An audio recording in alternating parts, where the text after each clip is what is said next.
لو كنت مخالف بالإمارات، سواء كانت المخالفة زيارة أو إقامة، نصيحتي لك ونصيحتي لك أختي العزيزة، لا تغادر الإمارات العربية المتحدة وإنت عليك أي مخالفة، خاصة بالجوازات، سواء زيارة أو إقامة. أخطر شيء إنك تطلع من الدولة وإنت مخالف وتعمل تصريح مغادرة. ناس كتير بتفتكر الموضوع سهل، تغادر وهي عندها مخالفات وعملت تصريح مغادرة، وهي عندها اعتقاد ان بعد سنة او بعد 6 شهور بترجع مرة تانية. انا بقول لك الموضوع مهم جدا. اذا انت غادرت وعليك مخالفات وعملت تصريح مغادرة واخدت بصمة عين، ما بتدخل الدولة مرة تاني نهائيا.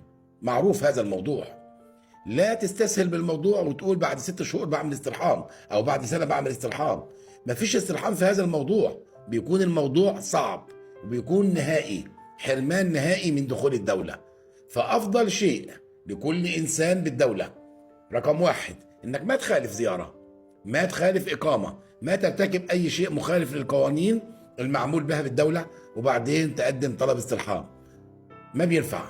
رقم اتنين، إذا لا قدر الله خلفت أو تعثرت في شغلك لأي سبب من الأسباب، لا تغادر الدولة وأنت عليك أي مشكلة.